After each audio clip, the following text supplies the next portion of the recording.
The question is, how do you differentiate the utility of behavioral / psychotherapeutic treatments for conditions like depression versus medical treatments? Okay, so the first thing I would say is, don't underestimate the utility of medical interventions.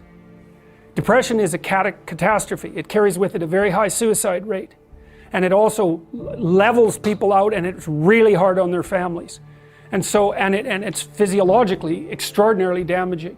And so, if you're in a depressive state and it's severe, you can try an antidepressant. You'll know in a month if it works. If it works, well, maybe it'll help you get your life together. Like we could say, well, maybe you're depressed because your life isn't very well together. Could be. Sometimes people are depressed, their life is just, it isn't fine, because no one's life is fine. Everyone's life is a tragedy. But sometimes people have their lives in order as much as you could expect anyone to have. They have friends, they have an intimate relationship, they have a career that they like, you know, they're qualified, industrious people working hard on what they're doing and really playing a minimum number of games with themselves, and they're terribly depressed. Antidepressant, man, sometimes that will just fix it. And so hooray, like you're a biological entity. If there's something out there that can help you strengthen yourself so that you can prevail, great. And you know, people, you hear everyone takes antidepressants, you know, everyone's taking them. It's like no one takes those bloody things without serious consideration. Half the time I spend with my clients who are depressed is often the 2 years long attempt to get them to tentatively try an antidepressant, because they're so guilty that they're relying on an external crutch to sort out their lives that they can't even tolerate it. But you know, I say, well look, man, what if you had diabetes?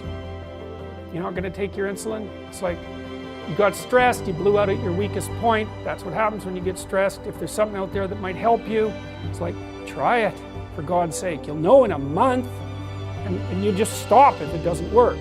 Now, having said that, you want to do a multidimensional analysis. It's like, well, do you have any friends? Do you have an intimate relationship, or are you pursuing one? Do you have a reasonable career? Are you as educated as you are intelligent? Do you have something useful to do with your time outside of work? Do you have a drug or alcohol problem? Are there other behavioral issues like sleep dysregulation and lack of eating that are contributing to the pathology? You want to differentiate all of that, and wherever you can make a behavioral intervention, so much the better. But sometimes too, you're dealing with people whose lives are so wrecked that they don't even know where to start. They're different than the ones who have everything in order, say. And you say, well, try this, man, maybe you won't cut your throat in the next month, because if you're dead, it's going to be hard to work with you. And so medical interventions, anything. If you're sick, you do what is necessary to get better, and you leave your pride behind if you have to. And that says nothing about the utility of the behavioral interventions. You want to hit the problem with everything you have at your disposal. But some antidepressants, especially for people whose lives are together and who are depressed, antidepressants can be absolutely miraculous. So every time you move a little bit forward and something that you want happens, it says, oh, the game I'm playing is the right game. And so not only does the reward indicate progress, it indicates that the frame within which progress is being calculated is the right frame. And that's good, because it's the frame that makes things irrelevant. And you want them to stay irrelevant.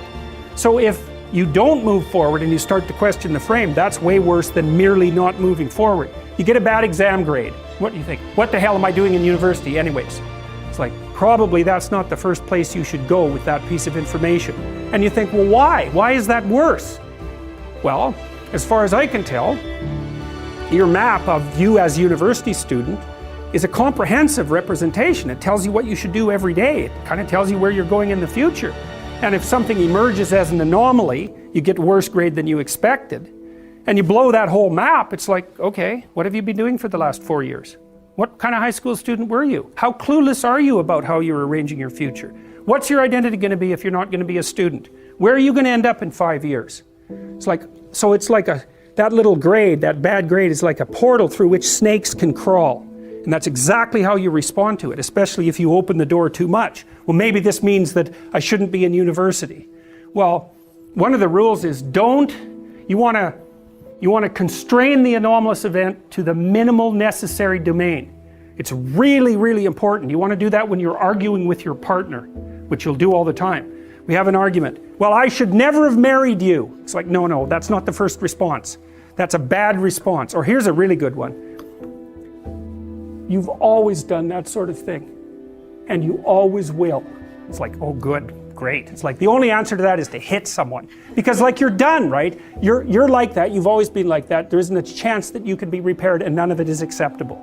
It's like the person's going to fight with you right away, because what else are they going to do? So what you want to do is you want to minimize, it isn't rationalization. You want to say, okay, this person did something that disrupted our joint map. Okay, what's the smallest possible thing they could do to put it back together?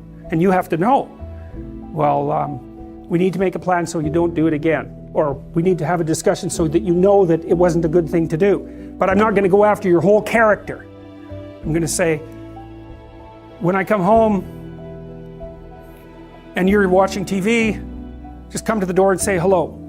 Not, don't you love me? Or something like that. It's like, no, you just have to walk to the door and like give me a hug or something, and then that's good enough. And so then the other person might be able to tolerate that much corrective information, maybe, if you're kind of nice about it, and you also understand that they're probably going to have something equally horrible to say about you in the next 15 minutes because you're going to do something stupid. So you don't want to open the door so that every possible snake comes crawling through, because that's a pathway to depression. And you actually see that happening in depressed people, is that every small event produces a cascade through their entire value system, and they end up saying, well, that's just another reason that I should jump off a bridge. And they really see it that way. It's really awful, because they've got no defenses. It's like, well, I didn't do so well in this course. It's like I'm going to get a bad mark in the exam. I'm going to get a bad mark in the course. That's going to screw up my ability to finish my degree. I'm never going to get into the field of my choice. It's just another piece of indication that I'm useless and that life isn't worthwhile. Bang, I'm going to jump off a bridge. And if you're really depressed, it's like each of those things hits you with the certainty of truth. It's really not good. And so you want to be careful. You want to be careful about walking down that pathway. When you make a mistake, you think, okay, what's the narrowest framework of interpretation within which I can understand this that will require minimal behavioral change to decrease the probability that it will happen again. It's mental hygiene, fundamentally. There's variability because if something unexpected or threatening happens to you, it isn't obvious how upset you should get. One answer might be, brush it off, it's nothing. Another answer might be, it's a bloody catastrophe. And often when something uncertain or threatening occurs, you don't have enough information at your disposal to make a full determination of the potential import of the circumstance, especially if it's uncertain. And so then you have to guess at how upset you should be. And where you are on the normal distribution with regards to trait neuroticism, say, that sort of determines what your guess on average is going to be. So, you know, the other, with conscientiousness, say, you might say, well, how hard should you work? Well, that's a really difficult question. If you're going to die tomorrow, and then you probably shouldn't work very hard today at all. So one thing you might say is that the degree to which you should work hard is dependent on your assumptions about the stability of the future. We actually know this to be true because if you put people in wildly uncertain circumstances, they discount the future, which is exactly what you should do, right? It only makes sense to store up goods for future consumption if the future is likely to be very similar to the past and the present. You need a stable society for that. And conscientiousness only works in a stable society, because all you do otherwise, if you're piling up goods, which is kind of what conscientious people do, is leaving them there for the criminals to take, or waiting for the next chaotic upheaval to wipe out everything that you've stored. And so even conscientiousness is a kind of guess.